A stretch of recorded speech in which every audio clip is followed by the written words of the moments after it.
Well, Nice. greetings. Eh, I like your curtains there, Will. They look pretty nice. They match the whole outfit. The curtains. I know. Greetings, how are you? Ah, right, yeah. Yeah, I'm really good. Right, here's Only some lost sorry? here's some questions for you. So you're planning going on holidays somewhere. You've got your mind, I fancy going on holiday, right? So I'm going to ask you, sort of give you some factors, and you have to rate them in order of importance, right? Where your holiday Yeah. destination, right? Okay. Beautiful beaches, incredible picturesque views, local cuisine, hard moves. Can you rank these criteria in order of importance when you're thinking about going somewhere for a holiday? So I reckon the least important is going to be cuisine. Right, Um, the next lowest will be beach cheese because right, realistically, all that's going to happen is I'm going to get really sunburned. yeah. And next, ooh, you know, see, it's a hard one between the view and hard moves because I suppose if you're going on like your honeymoon, maybe you'd want the view. But I think I'm going to put hard moves above for if I was going on a trip. Oh, that's a surprise. I thought the honeymoon vibe would have come through. Okay, that's interesting. Now I'm taking the piss. You've gone to Adam Ondra's for years put up videos of his Adam Ondra home crag, Adam Ondra home crag, and you keep looking at it. You go, that looks as bad as something from Britain. And I always thought that looks bad enough to be British. And I always used to make jokes about imagine going to Adam Ondra home crag for your holidays. And next thing you scan the world, Santa Lina, Red River Gorge, Red Rocks, Colorado, Adam Ondra home crag. I only go there. What a beautiful choice to make. What a beautiful thing to do to go to the Adam Ondra home crag. Do I talk us through your decision making process about going here? Well, because you've made a very good choice, I think. Yeah, I can do it. So basically, like I'm the same. I've seen all these, clips that like Real Rock did of Adam climbing Terra Nova, his like V16, his first 8C plus boulder, and Sorry, excuse me. probably Is that the one he did at the same time as doing Joya? Is that a yeah, really early one? Right. Okay. Yeah. Yeah. yeah, which was like this hideous traverse that just looked absolutely savage. And then there was like in his change film about climbing change in Flatinger, he did there was like 5 seconds of footage of like Vasil his 9B plus at his home area as well. And for me, like 2 hour film, that 5 seconds of footage was the best bit. Right. Like just like to me, like there's so much mystery in it. Uh Like huh. there's not been much posted. Like Martin will post all his send footage and stuff, and Adam in the last like 2 years has posted a fair bit. But it's because no one else has come. I've never really heard what exactly is going on. Are the climbs all ridiculous? Are they all super sandbagged? Like, are they good? Are they terrible? Like, so I've always wanted to come and just check it out and actually see what's going on. In Uh the huh. same way that I'm always been interested. Like, I've gone and looked at Violent New Breed. Those sort of like climbs that have a bit of like mystery and places that for me like gets me really psyched.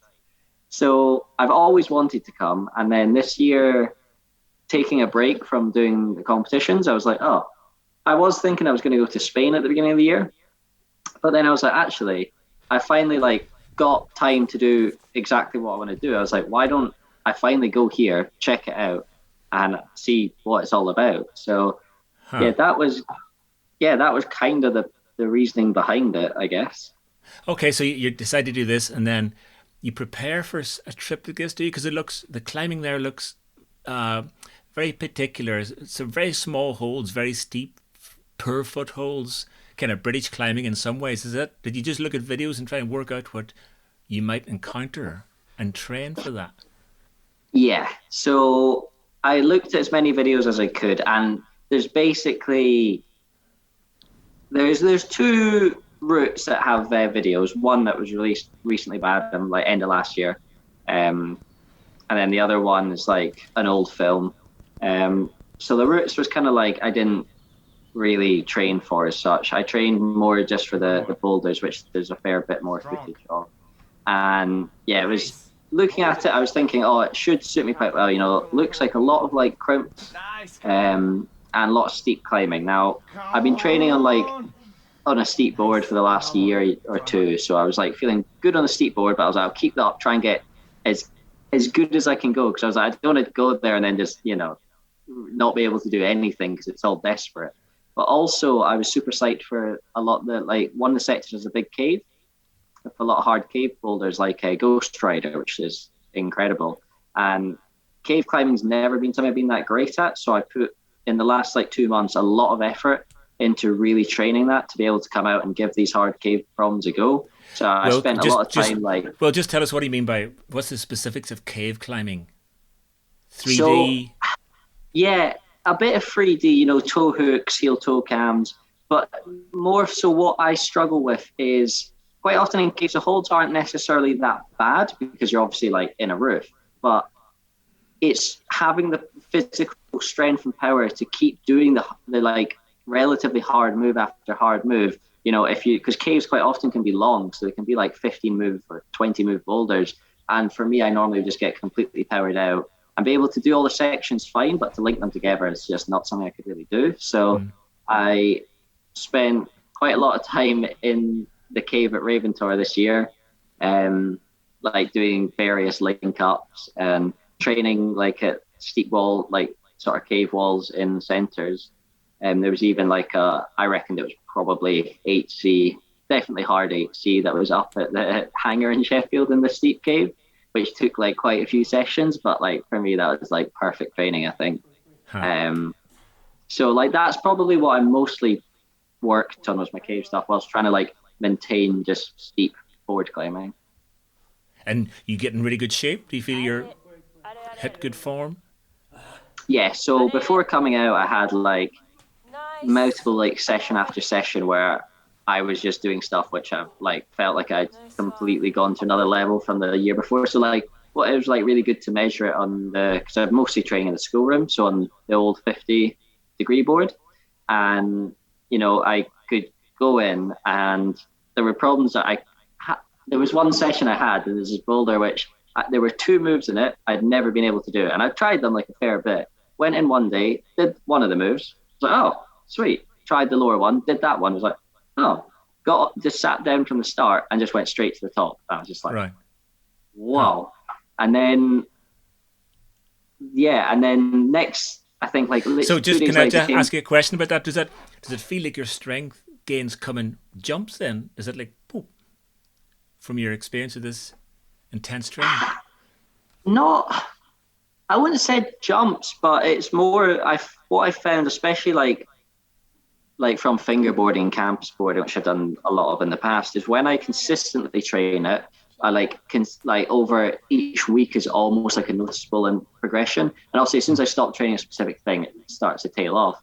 But because I basically put for the first time like a solid 4 months into essentially one thing, which was training on the board and steeper stuff, just like the progression, I think, because all my effort was going to one thing, went quite a lot faster than I expected, I guess. Yeah. And it ended up with basically being able to do, so like in the last couple of sessions I could do all the 8Bs on the board, like first go basically just fire one off after another, then get onto like 8A pluses that I'd never done and then do them in the session, and then just like it was really like it really kind of shocked me, but it was really cool. Was that the strongest you've ever been? Sorry? Is that the strongest you've ever been, or just the strongest you've ever been in that style? Yeah, strongest I've ever been. Like for sure, a couple years ago I could hang like 8mm, like I could dead hang on an 8mm edge, pretty not okay, like it was desperate, but I could do that. Whereas now I wouldn't have a chance of doing that. But in terms of like physical actual climbing strength and hard moves I can do, it definitely feels like I've got a lot better. Huh. Great. Okay, sorry. Now you've been you're training for this and you're in good shape for the trip. And what's the chances of? So you got to time it too, don't you? For climaxing's the wrong word, peaking for your training? If you're training so hard, is it a mental battle not to overdo it before getting in the ring? Because you got to get in the ring when you get to Czech, don't you? Yeah, definitely. And for me, one of the things that I find quite important in that, especially if outdoor climbing, is I need to like warm up into it. So if I've just been training, and this is what I really struggled with when projecting mutation, was because I was always focused on the comps and training inside. I'd go outdoors and I just wasn't quite like, my body just wasn't ready to try hard outside. I found it quite different. And so for this trip, I like in the last couple of weeks, I eased off a little bit indoors, but then was like having morning sessions at Raventor, like doing silly link ups or boulder like eliminates, and then going training after, so that I had that sort of outdoor try hard. So I was working on that so that when I came out on the trip, I kind of like tailored off a bit of the intensity, I guess, but I had like actually been on rock a bit, so I was able to come out from the first day like feel good, right? Which is really cool. Okay, I was just earlier tonight talking to in a podcast with Louis Parkinson. I was describing that thing of outdoor climbing. You're almost like your body and mind have to get used to a greater intensity and more savageness than indoors. They sort of, it's almost like you sort of warm your body up into this how hard it's got to try, which doesn't seem to me to be the same indoors. Is that what you've found, or is that what you've just described basically? Yeah. So it like outdoors, when you're like doing it regularly and you're kind of into it, you can go out, get on your budget, and try at the absolute limit every time. Like that just switches on super easily.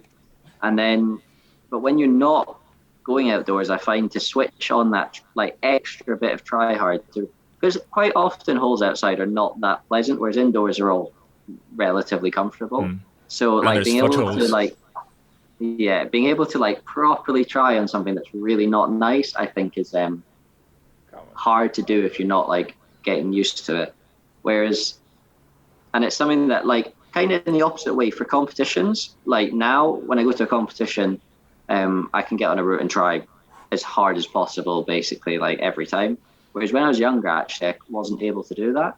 But then what I found is the comps, you don't seem to really lose because again, the holds are okay. So it was just mentally a sort of like challenge. Whereas I think outdoors, it's both mental and also physical, which is what makes it harder, I think.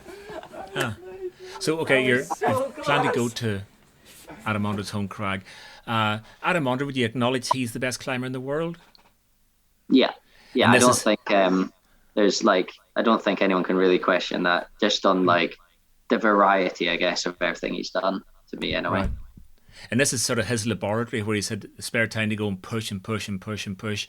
So is there an extent to which you're interested in this stuff, I'm going to go there and test myself against the hardest thing that the best climber has done? Was there that aspect to it too, and just to measure yourself?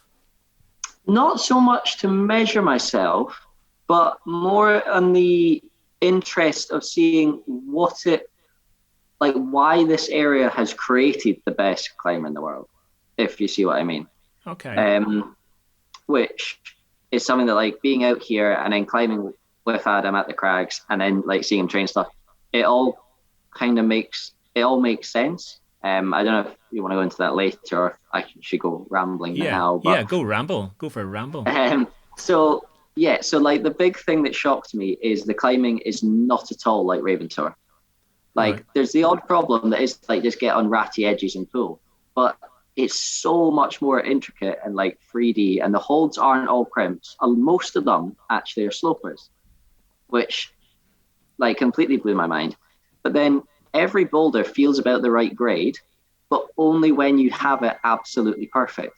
And the beta is all, super intense, like ridiculous drop knees or like weird heel toes, and like everything has to work correctly. And you kind of, but the way the rock is, with it being more slopey, more like very steep in a lot of places, it kind of lends itself to that style of climbing. And it makes sense if you're a kid like Adam growing up going there when you're 14, 12, probably even 8, I don't know. And you're trying all these things that just seemed to begin with, because he first ascended a lot of them, him and Martin, trying them, and no one else has been able to, like, no one's done them. So you've got no idea what's going on. And I can imagine they all feel basically impossible to start. And only after session, you find the right micro beta and hand adjustments to make the moves work. Like the amount of like problem solving and then obviously physical strength to actually do them, I think must be so important for the ability to come out and on site. And I mean, Adam just seemed like every time he goes on a trip, like he was in Arco before he was here like 2 months ago. And I was just like, every time I went on Instagram, I was like, it's just on sighted like another 8C, another 8C plus. And you just seemed completely ridiculous. But when you look at how his home climbing area is, it kind of makes sense. Huh. I guess it engenders precision and climbing well. It's sort of, you got to all the time climb really well and learn at the start to climb really well and look after your footwork and body position. Everything is not just, it's not like sort of a Chris Sharma style thing where feet can cut off, obviously. That's what you're saying. Yeah, a lot of the climbs, if your foot comes off, you're off the boulder. Yeah. It like really surprised me. And the routes especially, so the boulders, because he's, there's a lot of boulders from Bruno that go there and try them. And then he first sent a lot between him and Martin. So they would try each other, send each other's. They're all their grades and everything seem pretty spot on. And the beta, because there's videos like they've posted, it's like easy to go work, like see what you're meant to do and kind of work them out quite quickly. Whereas the routes, basically all the hard routes that Adam Ondra's first ascended haven't been repeated. And the routes feel desperate. Like so there's one that I did at the end of the trip, a 9A, which is Holstein, called Perla Vucaro, I think. Can't really say the last name, but he first ascended it when he was 14. Gave it, at the time, he didn't want to give it 9A because he was, quite young. 8C was the hardest thing in the area, so he gave it 8C plus, and then did upgrade it in the new guide to 9A. But it's like getting on it. It's probably the hardest 9A I've ever done. It took a lot of work, and it was at the absolute limit. But the beta on it is like the thing. Like it's so not basic. It's so intense, and luckily I had Adam there to help me and like tell me the beta for each bit. So the first day I tried it, and I just couldn't even work out how to do the individual sections. But he was saying, he would go there and then spend these days working on it to get it right. And eventually, when I had it all dialed and I finally had the sign go, it comes together a lot better. It still felt desperate, but just like the routes seemed so intense. Whereas the boulders, at least because you have videos and stuff, it kind of you can work it out a bit. So what you're saying is, even though this is 9A, it doesn't represent what you would have to do to make the first ascent. It's obviously a lot. Yeah. Yeah. Like I couldn't imagine. I mean, I'm sure someone will come and do it at some point, but I couldn't imagine it ever being flashed or on-sighted. Right. It just would seem absolutely ridiculous. Okay. Wow. So when you got there, the boulders, did they fall into what you were expecting? You did quite a few. On paper, it looks like an incredible 3 weeks there. Was it 3 weeks? Is that right? Pleased like with a how month. It went? Yeah, it was like 4 weeks. Pleased with how it went? Yeah, so incredibly pleased. Like I wrote dream tick list before it came out, which I then stupidly forgot at home. So but I can remember roughly what was on it. And it had like everything that was ridiculous. I had like Basile, which obviously I knew I wasn't going to do. But that's the 9B plus. That's the 9B plus, right? Yeah, and it had like Terra Nova, the HC plus boulder. But I didn't have really that many 8C boulders or anything on it. Like the list dropped off very fast. So I think I definitely surpassed by a long shot what I thought I was going to be able to do, which is really cool. Like, every day where I would do like another thing, I was just like shocked. I was like, oh, wow, like really, a lot of it I really didn't expect. Right. It was. But it's just because I knew so, like, if other climbers had come and had done like repeat stuff, I'd be like, oh, like I reckon I can go and repeat that one as well. But when there's just nothing to measure yourself off, it's very hard to know. Huh. That sounds really interesting because I guess if you go to Santa Linea, everyone's experience is very sort of packaged up already. And you do better or worse. But here, if you're doing second ascents, it's a lot of just discovery, isn't it, of yourself, of what these problems are. Yeah. I guess he's pretty. Sorry. I guess he's pretty psyched that somebody would come and do second ascents. Is that right? Were they second ascents often? Sometimes. Yeah. So both routes were second ascents that I did, the 2 9As. And then boulders, I don't think I seconded. I think I was, other than the 8B plus flash was a second ascent. Adam did it shortly after me, and then obviously the first ascent I did the link up. But other than that, I think everything was a repeat because Adam and Martin have because Martin used to live in Brno as well, so they would go out there. They'd go out after school, and I think as well, and just try all these crazy things. So like they've done pretty much all the boulders together, whereas the routes it's just Adam, and like it's kind of mad because that 9A is the one I was saying that took a lot of effort. Is absolutely incredible. Like it is genuinely a world class route. I think there's one hold which is reinforced. It's like completely natural. Other than that, the climbing's incredible. It's so unique. Whereas Sant'Eligna, there's good routes and there's fun routes, but it is very like Sant'Eligna is quite like, if you've got good fitness, you're in a good shape, you'll go out and do well. Whereas I felt like this route I could try. I think I did it on the 4th or 5th day, but I felt like it could be day 50 and I still might not do it, Huh. Oh, beautiful, beautiful. It was Adam coming to the crag with you, Adam Ondra? Yeah, so we went out for quite a few days, which was amazing. Super cool how psyched he is. So like he's done everything there. I mean, there's still variations, I guess you could do some stuff, but he was trying like it was ridiculous. So one of the 9As I did goes halfway up the crag. It does have an extension which I ran out of time to actually try, unfortunately. But it's like the first 3 clips are desperate, super power endurance, really hard crimp climbing. And Adam was doing that, but then when you get to the end of that, instead of going to the easy climbing, he was linking into the crux of another route, and then linking into the crux of another route. And I think it was like a 9B plus or something. And it was just like seeing the level of psych and like dedication to come back and get him climbing that he's already done, but just to make it as hard as possible. It's just like, it was really cool. Wow. I climbed with Steve McClure a little bit, and he described climbing with you and how amazed he was at the level of strength you had. He talked about one time he was putting up a boulder problem traverse in the wall. He's kind of amazed by how out there you were strength-wise. And if you compare to yourself to Adam Ondra right now, where do you find yourself, or what do you discover? Where are you comparable, or what would you develop to get to his level personally? I mean, I don't. So for sure, I think in small in-cut edges, I'm up there on level with Adam, with like pretty much I think and most people like of the top in the world.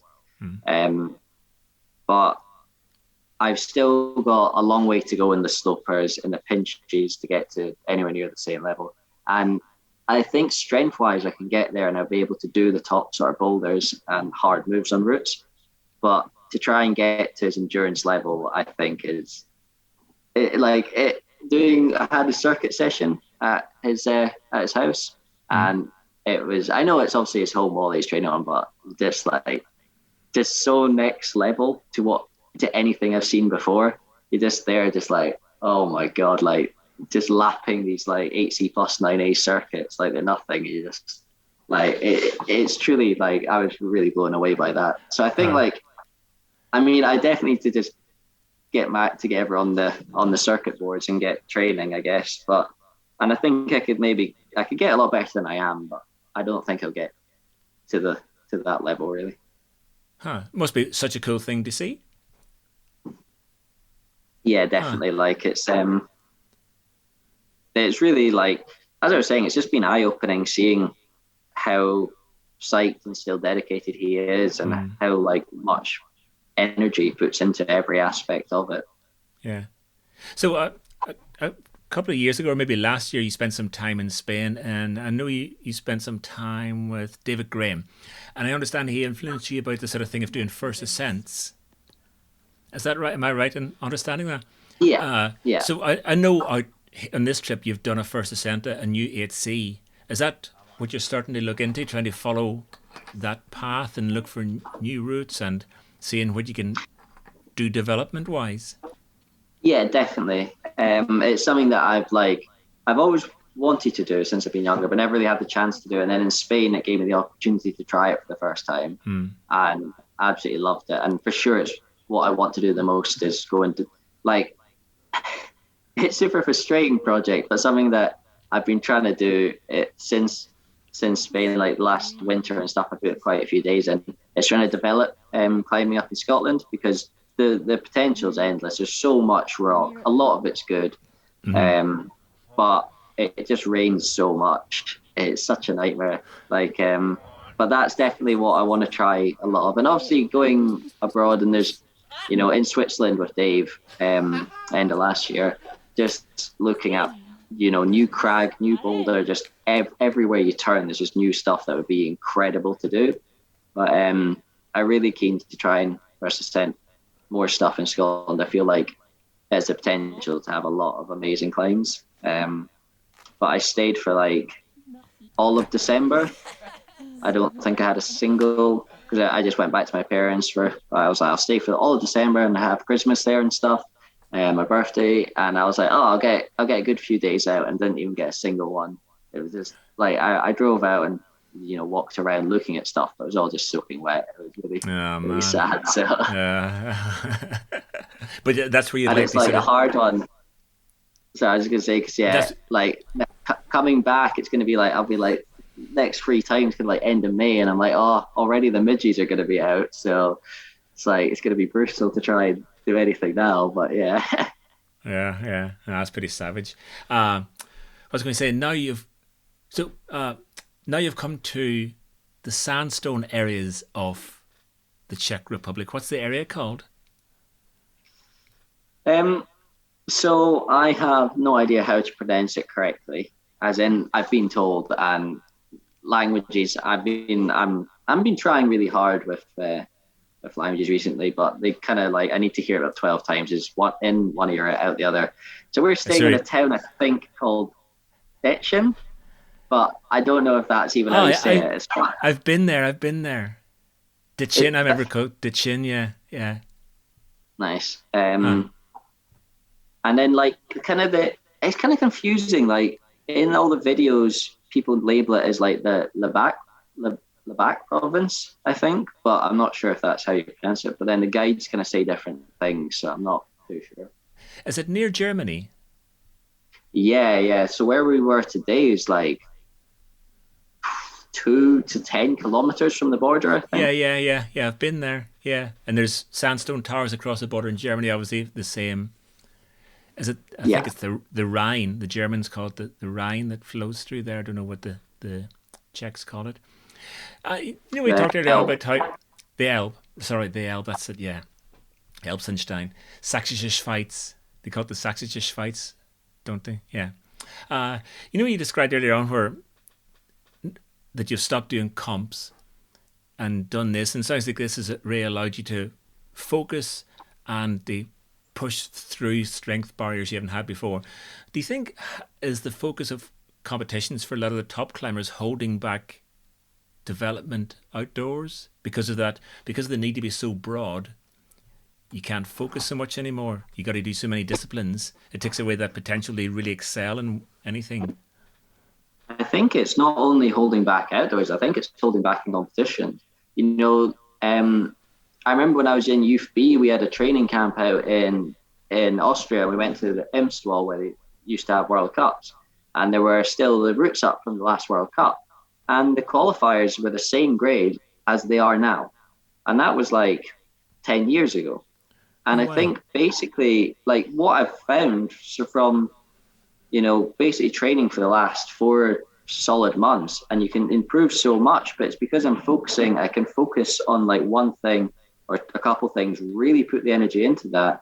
Whereas when you're training for the comps, end of the season finishes normally in November.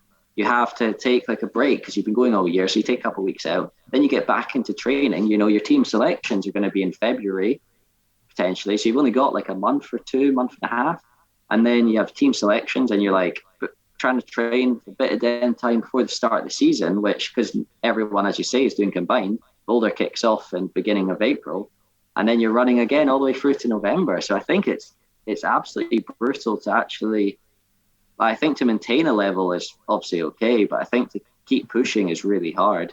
And in the bouldering, with the style change getting so much further away from what conventionally was, you have to put so much, or at least for me, I had to put so much time into trying to learn the style and learn this like new form of bouldering, which is like hours and hours of training time, which you can't put into something else. And also because the holds that they use now are so skin destroying, you're then doing every session's got tape on. So your sessions don't, like on almost every finger, you don't feel like you're having as good a session sometimes. And I think it's really just draining overall. So I think not for everyone, obviously, but at least for me, it felt like it was definitely hard to continuously push year after year. I think either like dropping a lot of comps in a year or like taking half a year or a year out could actually be really good for some people.